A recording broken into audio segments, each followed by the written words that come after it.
Coming up on today's episode of the Money Pants Superpower Hour, how to create the perfect, delicious 6-layer rewards parfait. When creating rewards, you don't have to limit yourself to just one type of reward. Layered rewards are way more effective and serve different purposes and accomplish different goals, both short-term and long-term.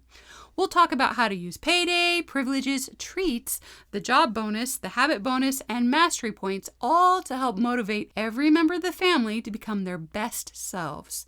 We'll also talk about how using layered rewards helps maintain good relationships and straightforward communication. All this and more, but first, the joke of the day. A young pastor was visiting an elderly sister in his congregation. In front of him was a large bowl of peanuts, and he was starving. So he helped himself to a few, and by the end of the visit, he realized he'd eaten the entire bowl of peanuts, and he apologized to the sister. "Oh, I'm so sorry, sister, but I ate all your peanuts." And the elderly sister smiled kindly and said, "It's okay, Pastor.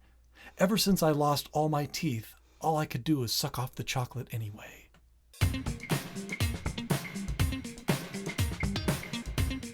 Hello, everybody, and thank you for tuning in to another episode of the Money Pants Superpower Hour. We're your hosts, Hannah and Fontaine Judd, and we're the proud parents of 7 sons and 6 daughters, ranging in age from college student to toddler. We're both BYU graduates and the creators of Money Pants. Head on over to CaptainMoneyPants.com to learn more about what we do and what we're all about. We believe every person on this planet has a unique mission in life, and every person has been given at least one superpower to help them accomplish that mission. But the only way to unlock those superpowers is through work ethic. Only then does greatness come. And that's where Money Pants comes in. Money Pants is the strategy for cultivating work ethic in all aspects of a person's life. And today's topic is layering rewards like a parfait dessert. I think we should probably start out, Hannah, by, if people don't know what a parfait is. If you've seen Malcolm in the Middle. No, it's not. No, yuck. No, not like that. She would take all her leftovers on Friday and layer them. No, we don't want to give them that image in their head. Yuck, ew, no. A parfait dessert, it's like one of those tall, slender glasses, and you've got like fruit and then ice cream and then all these different layers in this slender glass cup, and then it's like topped with whipped cream and a cherry, and it's delicious, and it's a yummy treat. And so we want to talk about, all the different delicious layers of rewards that we can create and use to help motivate our kids, and actually not just kids, but every member of the family. Right. And that's kind of what Money Pants is all about. So, but before we talk about the layers, we need to just do a quick review and just a reminder about rewards. And the first is, remember that rewards are based off of supply and demand, the law of supply and demand that you learn in economics. If your kids have too much of something, it's not going to become a powerful reward. A reward has to be special. The idea you brought up is, if I got a bag full of jelly beans here, or my kid has a bag full of jelly beans, in their room, and I offer them 3 jelly beans to do their job, and they're like, no. No. Because no thanks, Mom. The reward has no meaning because they have a plentiful supply already. Yeah. It's only when the supply is limited that the 3 jelly beans actually has. Yeah. So if your kids don't usually get candy and you offer them 3 jelly beans, they're like, oh, yeah, Mom. What do you need? So that's the case with all rewards, and that's the mistake that has led a lot of people to think rewards don't work, is because there's an oversupply. Right. And so you'll read articles about, rewards are not effective. Rewards are not effective if there's an oversupply. No, we had that one mom who says that the rewards don't work because her kids, she offered them she offered them like a quarter to do 5 minutes of work, and they were not interested and they wouldn't do it. And I think she even upped it to like $1, and they still wouldn't. All they wanted to do was watch TV. And we're like, there's your reward. Like, they're getting their reward. They're watching TV. She didn't realize, she didn't connect it. And I guess we're going to talk about that in a minute. But she thought, money doesn't mean anything to my kids. Rewards don't work. And that's what we're talking about. Rewards aren't necessarily just money. We're going to talk about all the different types, the 6 layers that we've kind of come up with how to motivate. So that there's more than just money. Yeah. So we'll talk about that in a minute. And then the other thing is, since we're talking, our focus is on rewards today. Not only do you have to remember supply and demand anytime you're dealing with rewards, then you got to remember that the whole idea behind Money Pants is to use what you already have to help motivate everyone. So leveraging what you have. And so a lot of times people don't realize all the sheer volume of rewards they already have at their disposal. Like how much you already have that you give your kids that could easily be used to leverage for them to make themselves better. Yeah. For example, one time my husband's boss out of the blue sent us all the kids in our family $100 gift cards. And we're like, oh, wow, he sent them gift cards. And I was about to hand them out to the kids. Well, no, he had expressly said, hey, these are for whatever. Don't be responsible with this. Remember? Yeah. This is just for fun. Have fun with this. And we almost fell for it. Hannah, I don't know how we were this close. Almost fell for it. We're like, oh yeah, here you go, guys. Here's $100 each, and we went, stop, wait, time out. No.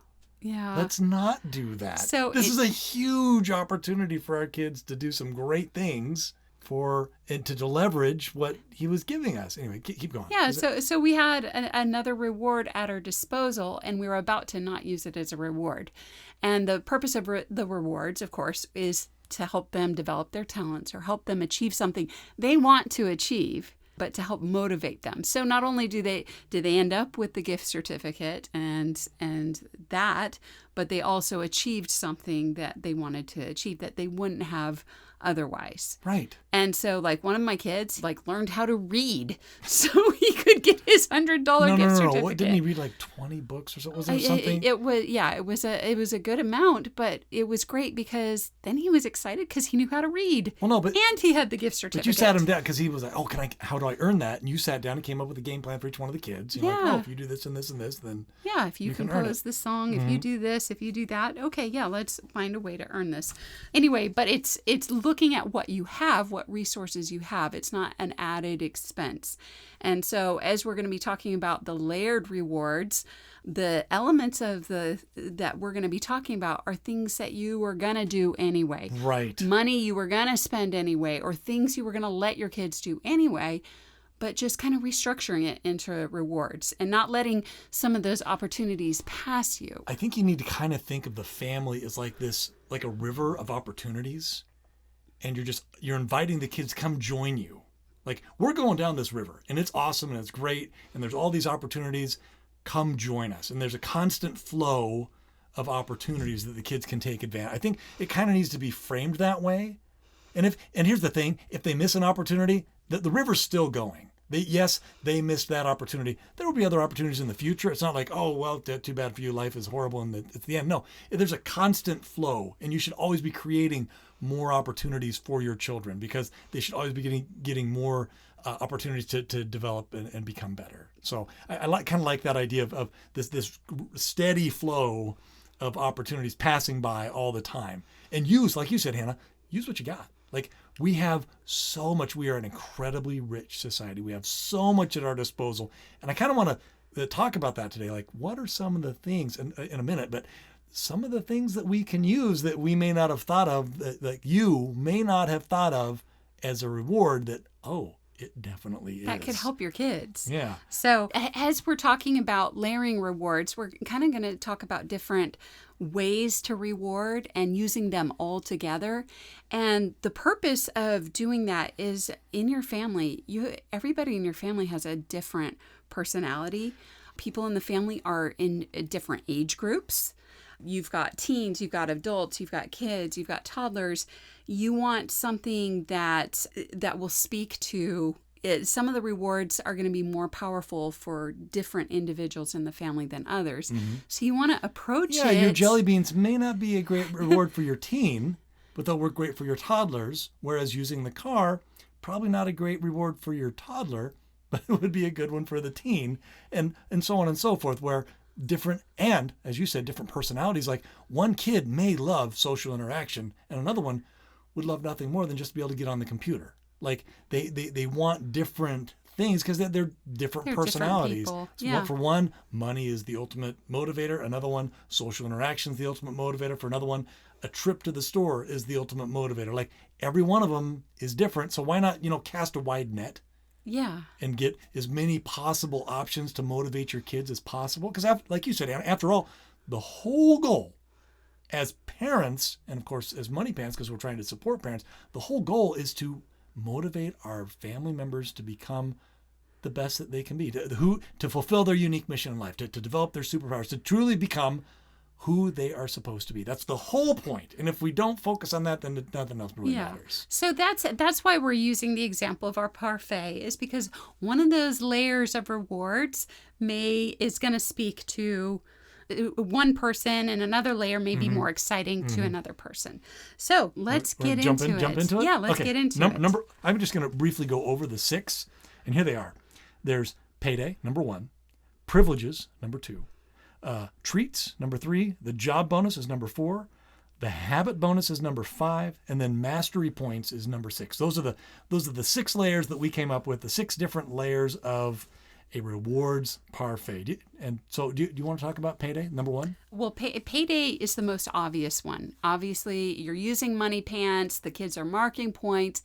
Every week, payday comes around. As we said, paying them in cash makes the reward a little sweeter. It's tangible. It's that physical manifestation of all their hard work. Yeah. We did that great podcast about that. So yeah. We talked about that at length. We highly recommend using cash. Well, no, but that's integrated in the app. Like the app will not work, and the whole system will fall apart if you don't do payday. And there's that positive reinforcement that happens on payday. There's the parental recognition of your effort that happens on payday. There's the cash that happens on payday. Like even payday itself is multi-leveled. Yeah, and then if they did really well that week, they even have that pocket money, the fun money.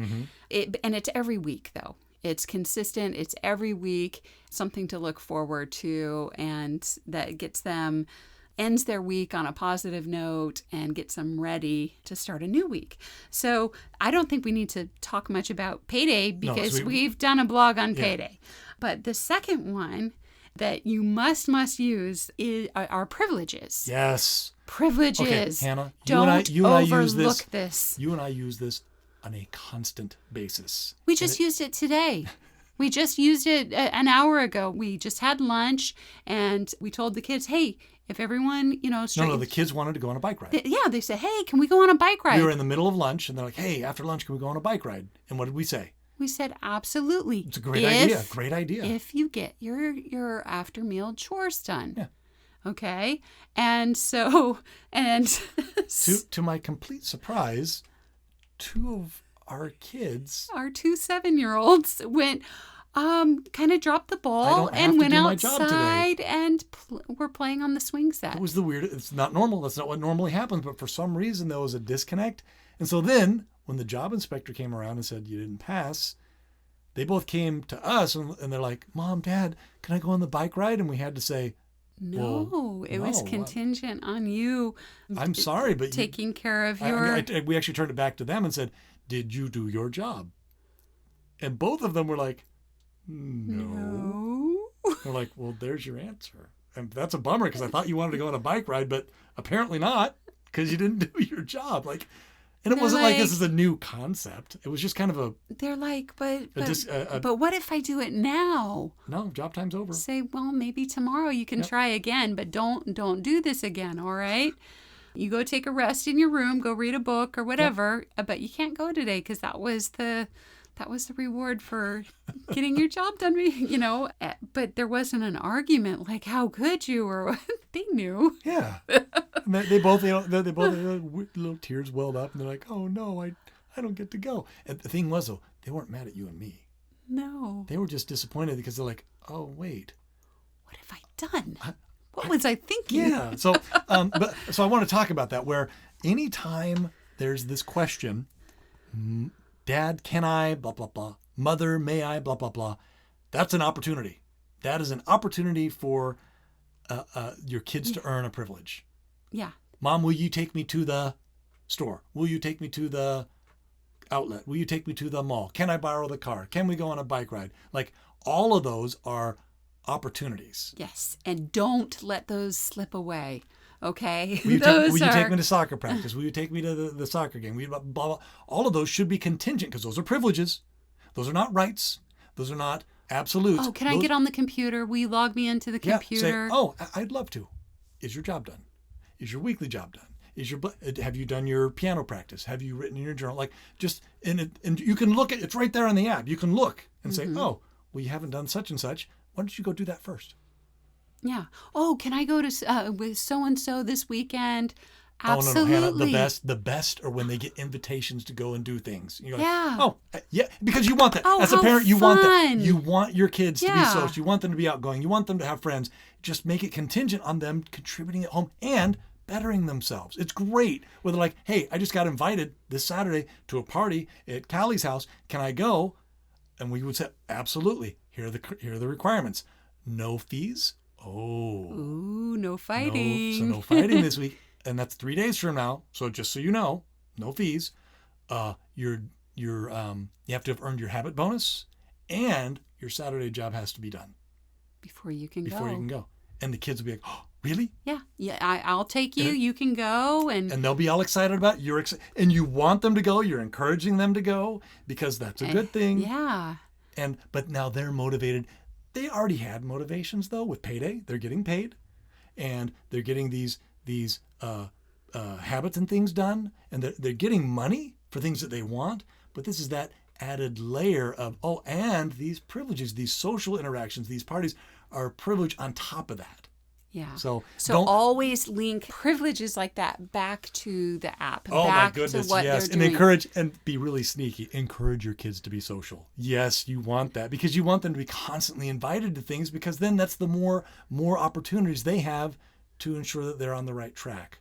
And then here's the cool thing is when they are on the right track, you can trust them when they do go to these parties. You have all the confidence in the world they're going to make good decisions and make good friends and treat others well and be respectful. And it just alleviates all sorts of problems. Well, that's what we said to the kids who wanted to go on a bike ride. I said, well, you taking care of your responsibilities at home shows that I can trust you and you're making good decisions. Right. I'm not going to let you go on a bike ride without me accompanying you if you're not being trustworthy today. Mm-hmm. And so I wouldn't feel comfortable with that. I'm sorry, but no, you cannot go. So there's I want to talk about the if-then principle. And we love this, where what you just said, Hannah, if you get your job done, then you can go. So it's super simple. If then, just remember that. Yeah. If. Oh, then. and I always start with yes because I naturally want to say yes. Oh yes, that sounds great. Because you do. You're a parent. You want your and kids to have then you fun. go into the if then. Yes. So absolutely. yes, how fun. If you get blah, your blah, job blah. done, Yeah. then you may go. If you go the remainder of the day being a peacemaker. If you. I'll take you to soccer practice as soon as your job's done. Yes. If then. Yeah. That's as your soon friend. as your laundry's done, Mm-hmm. as soon as your room's clean, I'll be happy to drive you to soccer. And well, I remember I would always tell you this too. I'm like, Hannah, everything should go back to the point chart. All privileges, all requests, everything should go back to the point chart where if the kids want something, point them back to their individual responsibilities. It makes and my say, job easier. yeah, and you can just look and it's all right there. And I want to kind of extrapolate that onto back when we were poor and we had the experience of not having enough We didn't money. have payday. Yeah. We didn't have money, and so we actually used the points as a way. We still had a lot of privileges, though. We realized that we could share with our kids, and one of them was movie night. And what we Yes. did is on Friday. Was it Friday night? It was Friday night. Saturday Yeah. night. Keep in mind, we didn't have money to pay our kids, so we actually couldn't use the reward of Cash, payday, yeah. of paying our kids cash for other things they wanted. We didn't have money. So instead of that, we still used the points, but we made a movie night. And it was the only night of the week that the kids were allowed watching fiction, movies. Granted, we had the TV on for school and stuff, like they'd be watching their documentaries. But for movie night, that was a special night. It was the only night of the week they could watch, one of their fun movies that we had. And the way we set it up, though, is if you earned $10 you could watch the movie. If you earned $15, you could invite a friend. If you earned $20, you could invite a friend or two friends. And if you earned $25, we would spend a fraction of our food budget for treats or whatever. And that was how we set it up. Yeah. So even though we weren't paying our kids, we used it solely for the privileges. It worked to a high level. And the idea, though, the really cool thing was everything went back to the app. Everything went back to the point charts. And we didn't have to try to remember. That was the other thing. Like, oh, well, a lot of parents base privileges off of how they're feeling at the moment. Oh, Johnny, I don't feel like I can trust you today to go to this activity. Well, that's arbitrary and it's frustrating, especially as a kid, where you're like, wait, well, why not? Maybe mom and dad are having a bad day. That's just awkward and frustrating and kind of annoying. Whereas it's a lot easier for mom and dad to say, yeah, I'll take you. You can go as long as you've earned, $3. Yeah. Right? And we're not saying like, because sometimes I'll be like, you know what? I feel uncomfortable with this situation and I actually don't know why. But that's a different topic. But that's a different topic. That's not what we're saying. What we're saying is where you're like, has your behavior been good? Or we have it. It's very clear. It's right there in the app and you can look at it and go, oh, no, you haven't practiced your basketball today. You haven't written in your journal from last night. Your room's a mess. And your room's a mess. Your room hasn't been cleaned all week. And there you go. So it's really sad. And so it takes the load off of the parents and puts it squarely back on the kids because it's their responsibility anyway. And it alleviates some of that stress that gets put on the parents where instead of having to be arbitrary or having to try to rack your brain of, oh, wait, have they done what they have asked them to do? Are they doing? No, just look at the app. It's all right there. And so that's how we set it up. And I really like that because it just, Anna, it takes the emotion out of the decisions and places the responsibility back on the kids of whether or not if they truly want something, they'll work for it. Yeah. If they truly wanted to go, they'll make sure that their job is done and they've been developing their habits and those sorts of things. Well, what was interesting is when, like I said, when we were broke and we implemented just using privileges with Money Pants, and that brought sanity back to our home.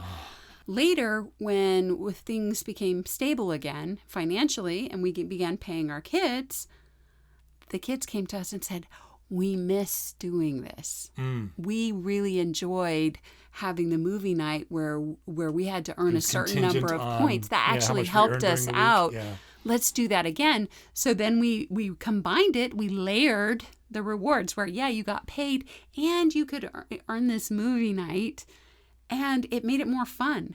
Mm-hmm. And it was another layer of motivation. Another layer of motivation. Yeah. Yep. So for some kids, the money was enough. And other kids, just knowing that movie night was coming, just gave them that little extra bit of motivation that they needed. And so they actually wanted that back. And you can use this not just for movie night, but maybe for, like we said, for soccer practice or for a game. Okay, let me just put it this way. If your son or daughter has to mow the lawn and knows that, and it's set up and it's very clear, hey, your weekly job is to mow the lawn and it has to be done before your soccer or football or baseball game. And that week, they just get too busy or they whatever, and come Saturday and it's time for them to leave for the game, and you look and you see that the lawn isn't done, you can turn to them and say, that's a bummer. I thought you wanted to go to the game, but I guess not. And you'd be shocked.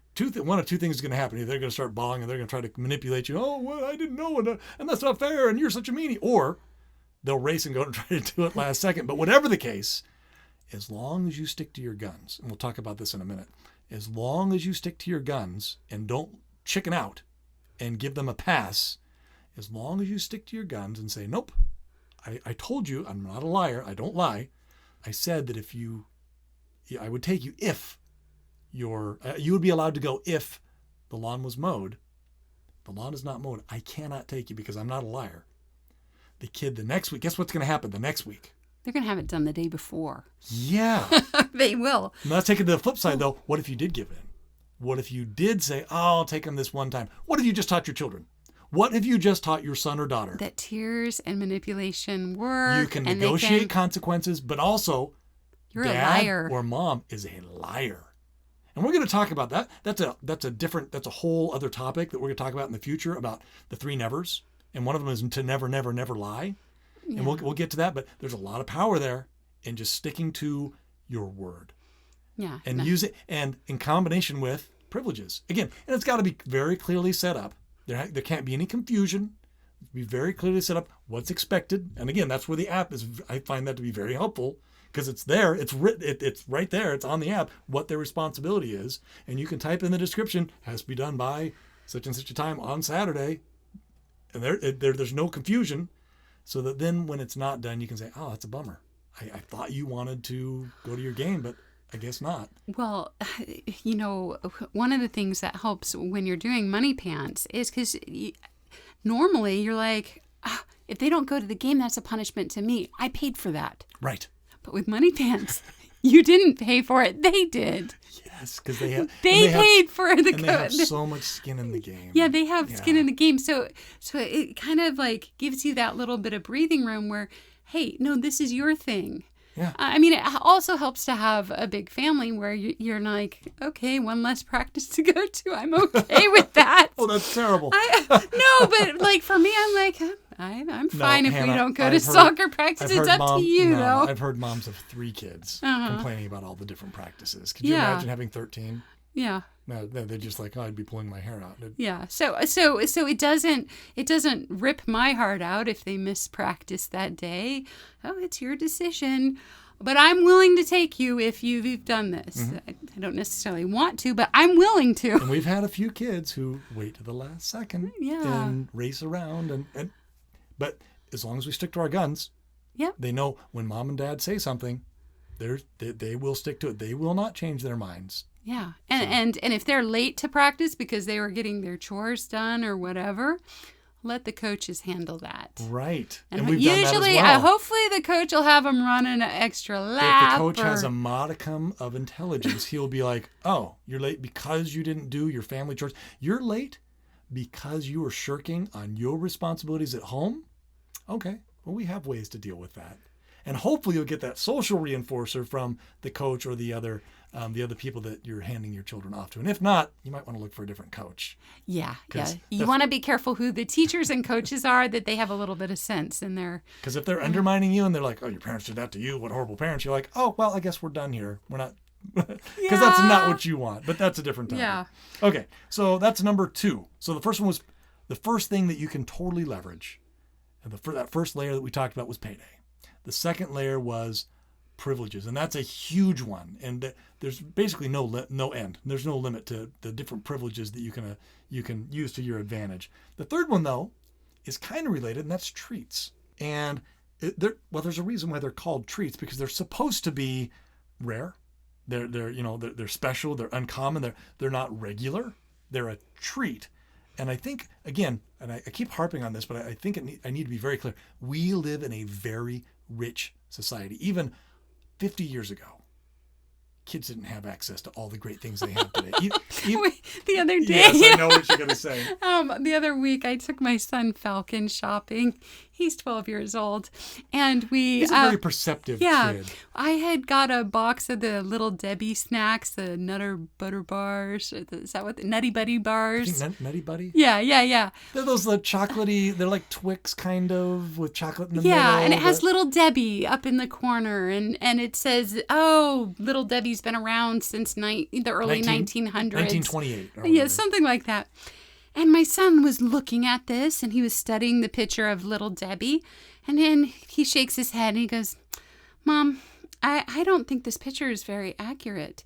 She's not smiling big enough. I think she'd be smiling and a lot more excited if she had one of these Nutty Buddy bars.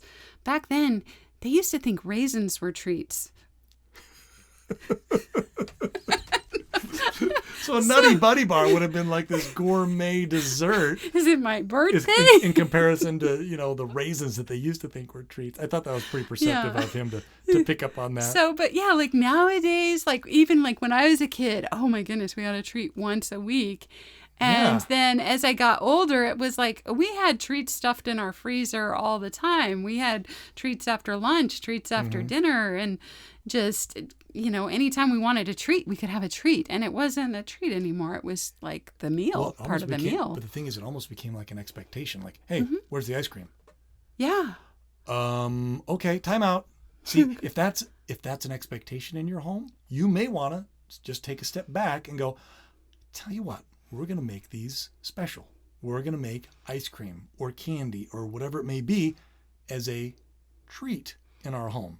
And you know what? It could be maybe make it twice a week or once a week or only on special occasions or whatever, but make it special again. And there's that whole principle, Hannah, you talked about where the law of supply and demand, where it's only special. It only has motivational power if it's rare. Yeah. If it's not constantly accessible. A treat is only a treat if it's rare. But here's an example. You can structure treats however you like, but I used to buy like tons and tons of ice cream. I'm a big fan of ice cream. I love ice cream. Yeah, and so I supported you in that. Yeah. And I would have, a big family, so I'd have like 8 tubs of ice cream and then other little ice cream boxes of ice cream treats, and we'd eat a lot of ice cream. Well, instead, I was like, I want to make this more a special treat because everybody was getting into it whenever they wanted, and I was like, I don't like this so much. And so instead, I decided that on Fridays and Saturdays are the days people usually do their weekly jobs. And so it's a little more effort because you still have your daily jobs and you have your weekly job on Saturday. And so I was like, hey, you know what? I'm going to make getting your Saturday job, your weekly job done a little bit more fun. If you once you pass off your weekly job, I have an ice cream cone for you. Now, I'm just going to do a plug for the Nestle ice cream cones. The I Love Chocolate one. Those are the especially best. the cookie dipped. Cookie dipped. Because I've tried the generic ones, and they're cookie always dipped. I Love Chocolate. The cones are always soggy.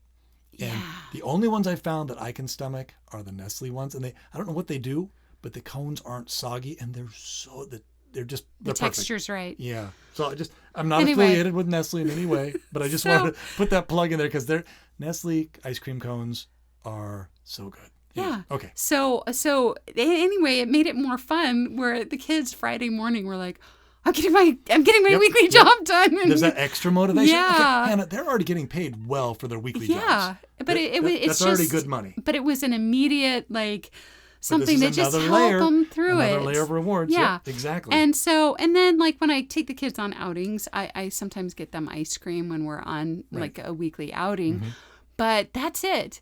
And the nice thing is I actually feel good about that because I feel like it's healthier for the family. We're not eating nearly as much sugar. Yeah. Now for little kids, 6 and under, who are learning to do jobs for the first time, I will use very small treats to help them through their job. Like I kind of break up their job into steps. Okay, first we're going to do this part. And pick up all the toys off the floor. You're going to put all the pillows back on the couch. Now we're going to, pick up the toys. And as they complete the steps, I'll give them a Tic Tac, or they like peanut butter M&Ms.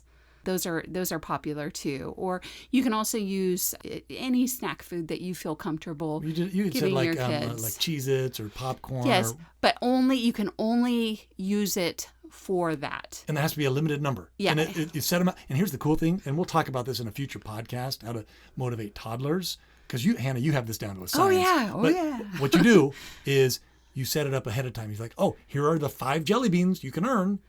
You ready? And they get all excited because they see this, in their minds, this giant pile of jelly beans. 5. Whoa. Because they never get jelly beans. They're like, whoa, 5, not just 1, 5. I can't believe it. This is amazing. Okay, what do I need to do, Mom? And they do a simple task. It takes them all of 30 seconds or a minute. And you pop that jelly bean in their mouth and like, that was a great reward. Oh, I love it. Okay, what can I do next? And it's really cool to watch them do it. And you have 2 and 3-year-olds actively contributing in the home, learning how to work and cleaning up after themselves. And it's really cool to watch and really fun. It's very effective. And it really helps their confidence. Some people are like, why would you have a kid that young doing a chore, like cleaning the living room? Because they want to help out anyway. They like it. They like it. No. My 2-year-old has commandeered the vacuum. He gets mad if somebody tries to take, because he wants to vacuum. He sees us using the vacuum. He's like, well, I can do that. I want to use the vacuum. And so he'll... And he sees everybody else working at the same time. It makes him feel good about himself. And why not reward him? Yeah. And why not cultivate That's actually that? the best time to start, because by the time like they're older, then they're like, nah, somebody else can do the vacuuming. So you want to, like, when they're interested in helping out, that's when you want to start encouraging it and rewarding it. It's a natural, logical extension of their desires. It just makes sense. So anyway, treats are immediate, small but immediate rewards that I will use, but I don't use it for the kids older than 6. So like my 6-year-old, I'll say, hey, look, instead of rewarding him through his job, because now he knows how to do all the steps of his job. He's capable, but I'll say, hey, if you get your job done before the timer, I have 5 peanut butter M&Ms for you. Okay. And we'll talk about all those different techniques you can use in a future podcast. Yeah, but limit the treats.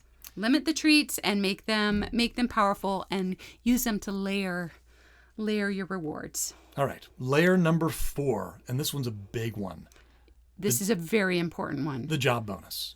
This is at the crux of the Money Pants system.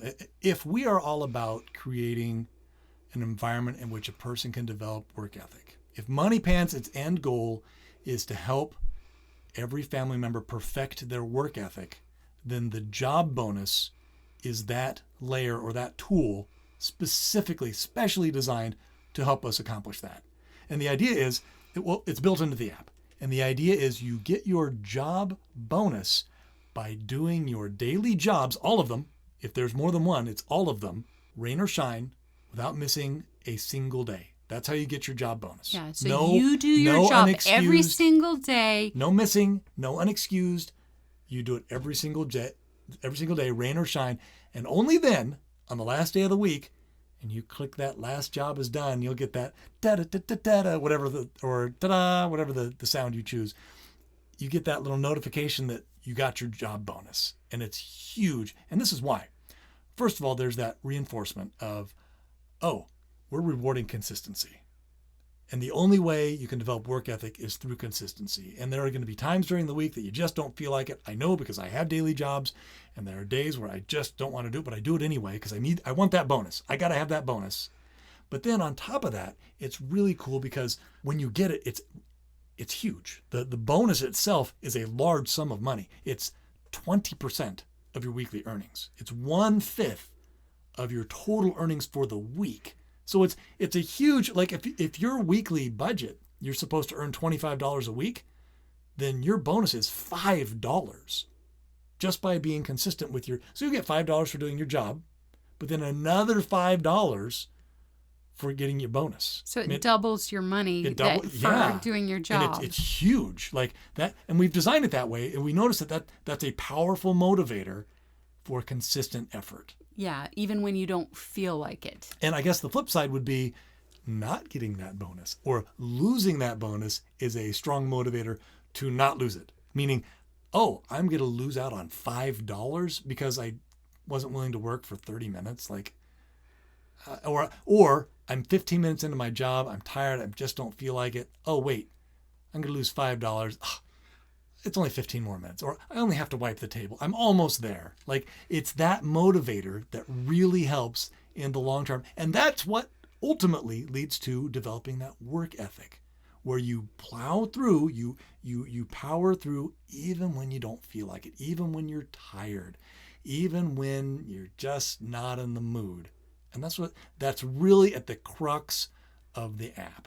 And the whole program is to give family members that motivation to develop that tool of work ethic. Like that's what we're all about. Well, you want to make sure that everyone in the family is aware of the rules of the game when they're doing this, that there is this bonus if they don't miss a single day. Right. Everybody should be very clear on that. And here are the basic rules of the game. You have to do your job, rain or shine. If you get an unexcused, that's the dreaded red X. If you get a red X, even one, you lose your job bonus for the week. For the week. Yeah. Now, the app, though, however, if you have an excused absence, meaning you were out of town or you had the stomach flu or something where you could not do your job, but somebody else still had to do it, but you could not do it, you still will qualify for the bonus. It just will not be as much. Yeah, we're going to siphon off a little bit of that bonus to pay your substitute. So you'll still be motivated. Now, you might be worried well, wait a minute. If somebody goofs up and gets a red X and they lose their bonus, they're just going to quit doing their job for the rest of the week. Well, I lost my bonus. It doesn't matter. Well, no, the app has that taken care of for you as well, because they're still going to be motivated to do their job, because if they don't, every time they don't, they have to pay a substitute. Yeah. They have to pay Well, not only are they somebody not getting else. paid for the job themselves, but now they have to pay a substitute. So, and on top of that, you got to remember why they're earning the money in the first place. Yeah. It's to get the things they want. Yeah. Like it's for that scout camp, So- or it's for their art supplies, or it's for new clothes. And so there's there's all these different layers of rewards going on. And if they're not going to get paid for the job. So that means they're not going to get money for their clothing, which means they can't buy the things they want. That's the first thing. And then secondly, they're going to have to pay somebody else to do the job, because It's their responsibility. It's the their job stewardship. still needs to get done. Yeah, it's their stewardship. Little Johnny doesn't want to clean the toilet. Well, unfortunately, the toilet still needs You're to get part cleaned. of this family, Yeah. and that is your stewardship. So you're going to have to pay somebody, but not just pay them the same amount you would have been paid. No, you're going to have to pay them extra because they did their job as well. So they're having to work overtime. Yeah, so it's only fair that they get paid a lot. It's because, and we're trying to motivate, if somebody's double motivations here, somebody who's already done their job, they're tired. So to do somebody else's job, it's got to be a hefty amount. Another half hour of work, another 20, 30 minutes of work. But also, if little Johnny is like, I don't care, it's only 3 cents if I have to hire somebody else, then it won't be a strong enough motivator for him to avoid having to hire a substitute. So the substitution fee has to be significant enough to motivate the substitute, but also ideally to motivate the person to not get a substitute in the first place. Yeah, so there are negative consequences in place, but we found that the positive consequences of working towards getting that bonus, that's what keeps people going, even when they don't feel like it. No, Hannah. Even I'll if be there- at the even end if of the there's week. a No. good- I'm approaching the end of the week, And you're I'm burned tired. out. I'm like, I've been going so hard, and Ready I'm to like, take a break. oh boy, I'm one more day away from getting my bonus. I can't not do it. And now. I'm looking, and the thing is, all during the week, it seems like a pittance where I'm like, I've only earned 50 cents for this and 75 cents for that. And the amount that I've earned during the week seems to grow really, really slowly until those last couple of days. And then especially the last day when I get my job bonus, and then, my money doubles. And I'm like, oh, okay. All right. All's right with the world again. Yep. And it is. Hannah, you mentioned this in a previous podcast where you're like, it feels, every week feels like a marathon to get everything done that you need to get done. Yeah. And that you want to get done for yourself. It does. It feels like a marathon. Well, and when you hear that sound of getting my favorite. when you hear that our app doesn't make a lot of sounds, but it makes a noise when you get that bonus, and for some reason it makes you feel like you just crossed a finish line, and it's just like, oh, I did it. Yes. And I love that. I made it through there. Okay. So that's number 4 is the job bonus. And it's a huge one. That's huge. Related, though, is number 5. So now we're on to the Parfait layer number 5, which is the habit bonus. Yeah. And I guess we kind of touched on this, where when you earn your habit bonus, it's identical to the job bonus in that it's also 1/5 of your income for the week. 20% of your income for the week is your habit bonus. So it's a huge chunk of your income. 20% is your job. 20% is your job bonus. 20% are your habits. And then 20% is your habit bonus. And then the last 20% is your weekly jobs. So a large portion of your weekly earnings is that habit bonus. And this one's so critical because it's so hard. But this is where you are literally developing your superpowers. Yeah. The habits, that's what your habits are. You're trying it's to also develop your where you're superpowers. developing balance in your life too, because you're not just working on academic skills. You're not just working on talents. You're not just working on cleaning the house. You're becoming well-rounded. You're becoming whole. Yeah. Yeah, it's you're working on your spiritual well-being. You're working on your academic, your mind. You're working on all these Hannah, capabilities. Your it's so social good. skills. It's so good though because Hannah, it takes one of my habits is to develop my mind, and I'm watching masterclass, and the lessons are like 7 or 8 minutes long, and it's not like it's this big task. But if I didn't have that as one of my habits, I just wouldn't do it because setting aside the time to do that, I just don't, it's not a priority in my life. But you do something like that every day and it builds up and it affects you. And I was thinking about that because another one of my habits, and I was just thinking about this yesterday, one of my habits is to do a good deed every week. It's a weekly habit. It's not every day. I'm like, I can't handle doing something like that every day. I'm just not at that level yet. Someday. Be overwhelmed, yeah. But I'm like, I should be doing a good deed every week. Now, yes, I'm an Eagle Scout, and one of our mottos is, do a good turn daily. I'm gonna put that aside, and I'm just gonna do a good turn every week. And I'm every day I say something nice to somebody. Sure, you could count that, but no, I'm talking like going out of my way to do something kind for somebody once a week. I can do that. And I was thinking about it, and I'm like, how long would that take me? 10 minutes? Write a nice note to somebody, put it in the mail, or send a kind email, or just something. Go out of help a neighbor out. Go over to a neighbor's house. Help someone move. Yeah, just something simple like that. And I thought about it. I'm like, during the course of a week, how many hours are in a week? And I can't spend a half hour helping somebody out. Sure, I can. And then at the end of the year, I've done that 52 times. I've done an act of service or an act of kindness or some good deed 52 times. And I can look back at my year and go, yeah, that what a level of satisfaction for me personally to go, I am becoming a better person. And I can look at that and go, that's a great goal. Anyway, so well, yeah, I have a similar one where my kids are all growing up so fast, but I have a big family and I'm always busy, and one of my goals is to spend one-on-one time with one kid each day. Right. Just take them on an outing, spend time just with that kid, like take them with me shopping, just that one person. And that has meant a lot to me because I'm like, otherwise they'd all grow up and you almost feel like you don't know them if you haven't spent that individual time. That's the thing though, in our society, we're all very busy. Yeah. And even if you only have 2 kids or 1 kid, well, a lot of people, both parents work, you're juggling a lot of things. And you only have so many hours in the day, and all of a sudden the years pass. And what was the Disneyland commercial? You've only got 17 summer vacations to take your kids to Disneyland. You're like, when you put it that way, you're like, whoa.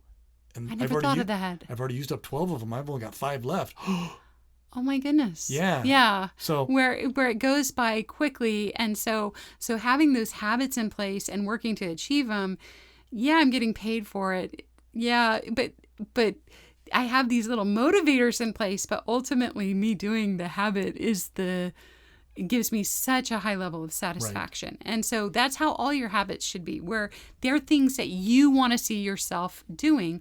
And so the habit bonus, how it works. Yeah, let's talk about the semantics. You have 10 habits, and that's a lot. That may not seem like a lot. You're like, only 10 habits.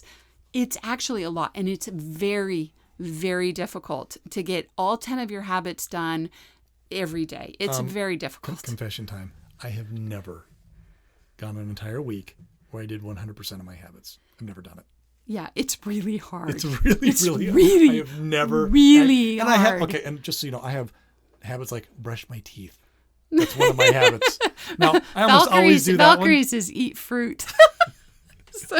It's not like I'm doing these grandiose habits. It's just, it's really, really hard. So what we did is we sat down and we're like, okay, to try to accomplish 100% of your habit, you'd have to be superhuman. It's just not possible, especially if you've developed kind of a balanced approach. Yeah. So what we did is we said, we don't want people getting discouraged and I never get the bonus. In order to earn your habit bonus, you have to earn at least 75% of your habits. Or 75% of your total habit points. So between your daily habits and your weekly habits, you have to earn, say, you're supposed to earn 1,000 points. If you were to earn all your habits, you'd earn 1,000 points, right? Well, you have to earn at least 750 of those to get your habit bonus. And it can be a combination of daily and weekly habits. It doesn't matter. Just 75% is that magic number. And once you hit that magic number, boom, and you'll get that bonus. And like we said, the reason we did that is because it's really, really difficult to get 100%. If it's actually really hard to get 75%. Yeah, if you can get 75% of the habits on your habit list done every week, you're going to be progressing at a rapid rate. And just it'll be extremely satisfying. And anyway, so with the habit bonus, you'll see on the app at the top, there's a blue line that goes across. And as it lets you know how close you are to getting that habit bonus. You can tap on the blue line too. It'll tell you how many more points you need to earn. And so, if you tap on it, it will let you know, hey, you just need 4 more points, and it gets you going. It keeps you going. So you're constantly working on that. And just one other total side note, but with the habits, and we've mentioned this before, but one of them is your priority habit. And it's worth, I think, roughly 4 times the amount of the other habits. So if you have a daily habit worth 10 points, then your priority daily habit would be worth 40. If you have a weekly habit that's worth 100 points, then a priority weekly habit would be worth 400. Yeah, so everybody gets to pick which of their habits is the most important to them. Mm-hmm. And it shows up in bold on their list of habits, the one that's their priority habit, and it's worth more. Now, it used to be, before we introduced weekly habits, and we only had daily habits, it used to be, not anymore, but it used to be that in order to get your habit bonus, you had to accomplish all of your priority habits every day. Couldn't miss a day. That was how it's set up. Now that we've introduced weekly habits, the math doesn't quite work the same way, but the same concept is there. Focus on your priority habit. Focus on making sure. If nothing else, make sure you get that priority one done. And you'll be well on your way to getting your bonus. Okay, so that's number 5, was the 5th layer of your rewards parfait was the habit bonus. And number 6 is mastery points. And this is kind of like the long-term layer, where this isn't hourly or daily or even weekly. This is month or even yearly. This is a long-term. This is a big deal. And this is kind of how the whole Money Pants system kind of funnels into this concept of long-term development of character. And that's where mastery comes in. And we actually don't have enough time. There's too much to cover. Yeah. So the next podcast, we're going to talk about the whole mastery concept and how it works and how to use it to your advantage, because it's huge. The mastery, being able to utilize mastery to your benefit, your kids are going to love it. And because it works really well, especially for the older kids. Yeah, younger kids, 6 and under, and even under 10, they need more frequent, immediate rewards. Mm-hmm. Whereas kids older than 10, older than 12, young adults, teens, adults, they're able to grasp long-term rewards. And these are actually more important to your teenagers than the smaller, more frequent rewards. And so, for example, some people will say, you know what, I did Money Pants with my kids, with my teenagers, and they don't care. They have a job that pays this much per hour, and I can't pay them that much, not with my income. Right. And so they're like, nah, I'm not going to contribute at home. I'm just gonna do my job here.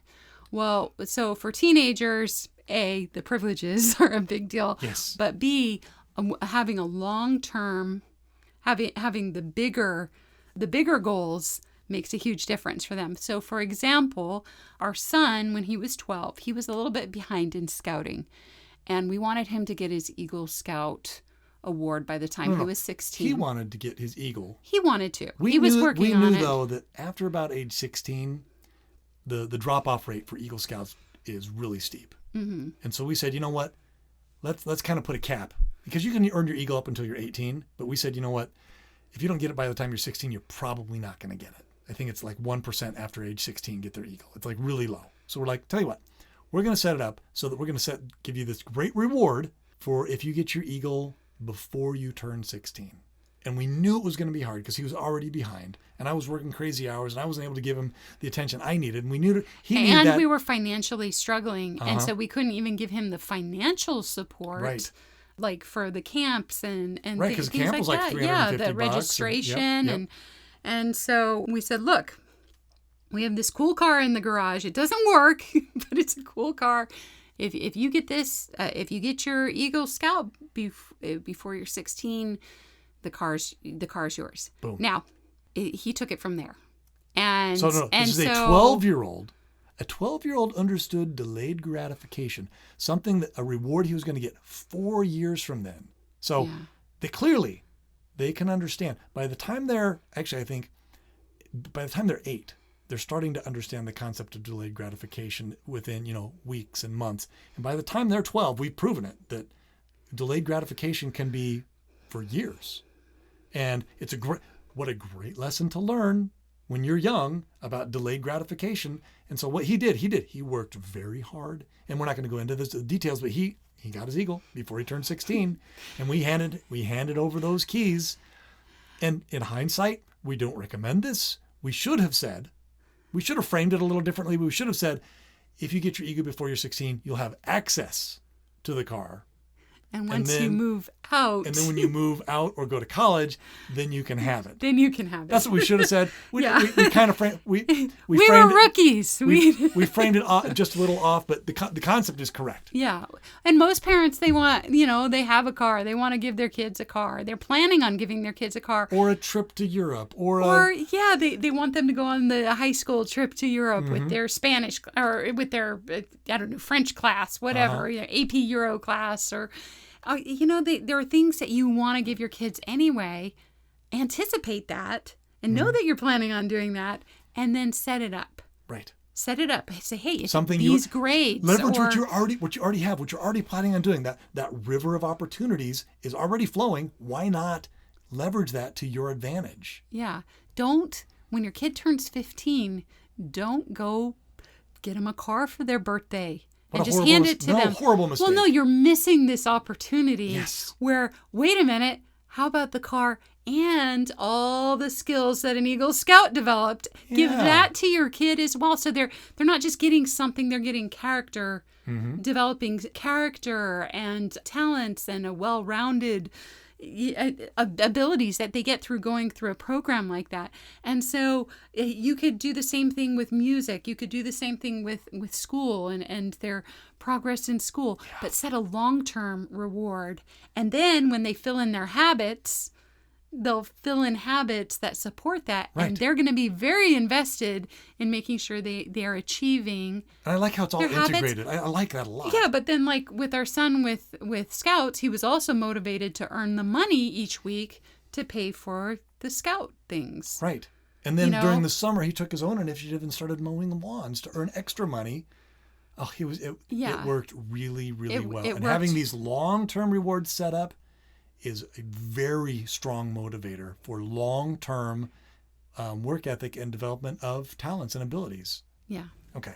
But that's very important. The older your kids get, it's important to be thinking of more long-term, bigger rewards for longer-term achievements. I think most parents do have those in mind, but they've never really codified them, never really spelled them out. But I think that they've always kind of been there like, oh, I wish my kids could do such and such. Well, why not plan for it? Yeah, but using what you already have. Exactly. You're already planning on doing it. It's something you did when you were a kid, and you want that for your kids, and it's in the budget, and use it to your advantage. Use it. Give them more than just the car. Give them more than just the trip to Europe. Give them more than that. So, to kind of wrap this up, when you're layering rewards, I think there's a couple of key concepts here. One, you're missing a huge opportunity if you're not using these rewards to your advantage. Because after all, what's the point? The point is to help everyone develop their work ethic and to develop their superpowers. That's the whole point. And that's kind of everything that we do as parents. And I wanted to point this out, though. If you find yourself getting discouraged as a parent, Or you start second guessing, like, oh, I withheld this reward for them because they didn't earn it and I feel so bad. And oh, now they're not going to get to go to the blah, blah, blah. They're not going to get to go play on their football game. Or, oh, I'm such a bad parent for keeping my kid home from soccer practice. Remember this. I love this quote. It says, leadership is getting someone to do what they don't want to do in order to achieve what they truly want to achieve. Let me say that. Let me explain that again. Leadership, which is what you are as a mom or a dad, you're a leader. Leadership is getting somebody to do what they don't actually want to do in order for them to accomplish what they truly want to accomplish, or to achieve what they truly want to achieve. The idea is your job is to help them through the hard times to accomplish what they truly want. And that's what this layering the rewards does. It helps them through the nitty-gritty, tedious, not glamorous work. But that's just it. You have to remember that as the parent, and we love this analogy and we think it's spot on, you're the parents.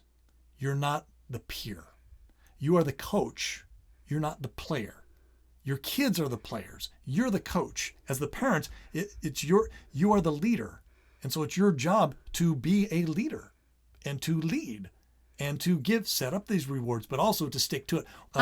Being a coach is so much more effective, but concentrating on layering rewards is one of those great tools at your disposal. And remember, you're not punishing your kids. You're motivating.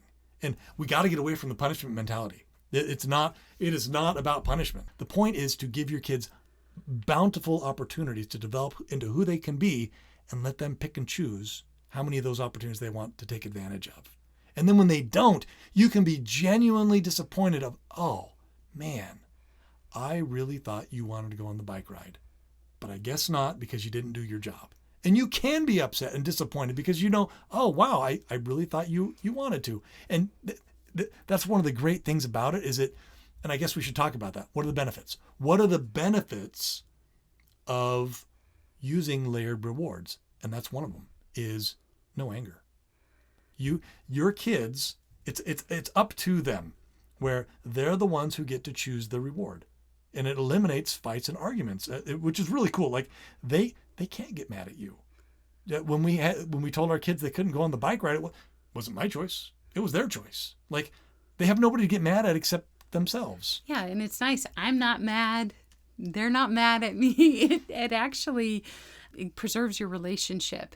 But also you are offering rewards. You're like, hey, if you get this, absolutely, yes, you can go on that bike ride. If you get this done, yes, I'll let you go. And I'll pay you. I'll do this. You have this smorgasbord of rewards. I'm so sorry you didn't do it. Dang it. You have this smorgasbord of rewards that you're offering your children.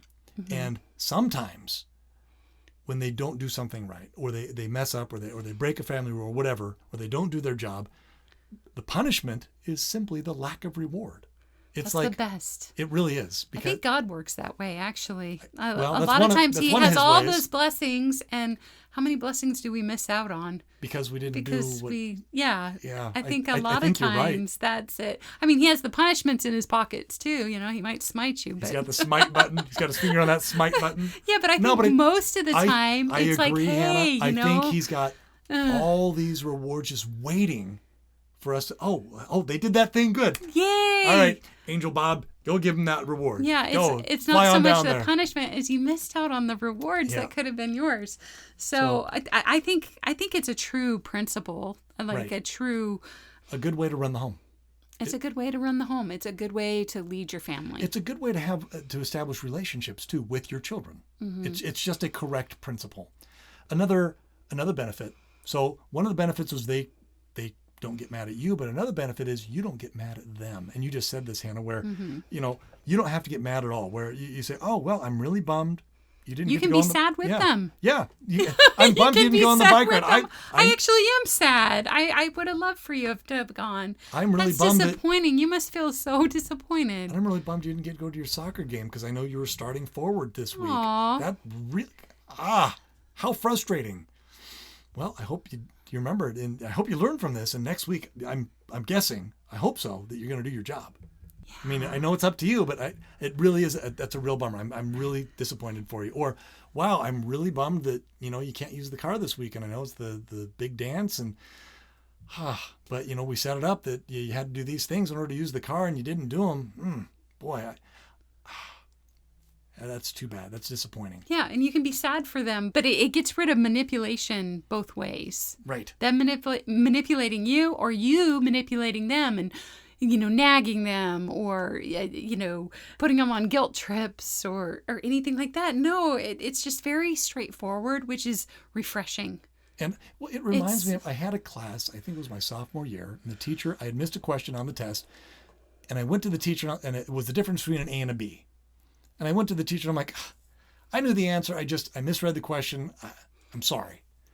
And he turned to me, and he was teacher of the year, multiple years in a row, and he understood this concept, he understood this principle, he turned to me and he goes, well, I know you're a good student, and I'm sure that you probably do know the answer, but you didn't get it right on the test. And I will bet you will never forget. And you know what?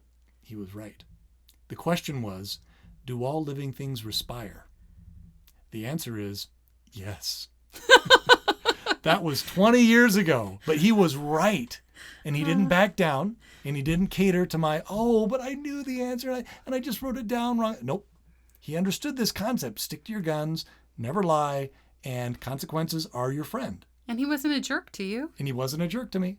No. Anyway, so teacher of the year there. Yes, he was. So those are kind of some of the benefits, I guess. Just to recap, they don't get angry about some of the benefits of using layered rewards. They don't get mad at you. You don't get mad at them. It helps motivate future success. It puts the responsibility where it belongs. Puts the responsibility back where it belongs, and it also helps your kids to not negotiate consequences and teaches them real world how the real world works. But also having layered rewards also helps ensure that it will be successful for every member of the family, because different rewards resonate with different personalities and different family members and different ages. And so it's just overall layering rewards is very, very effective. And just a quick recap. The 6 layers of our parfait that we suggest are the weekly payday, number 1. Number 2, privileges. Use privileges to your advantage. Number 3, treats. Use those to your advantage and limit them. And come up with some sort of plan to limit them so that they are treats again. Number 4, the job bonus. Number 5, the habit bonus. And number 6, which we'll talk about in a future podcast, mastery. And that's the long-term motivator. That long-term layer. Ultimately, though, you're looking at all these rewards and all these layers.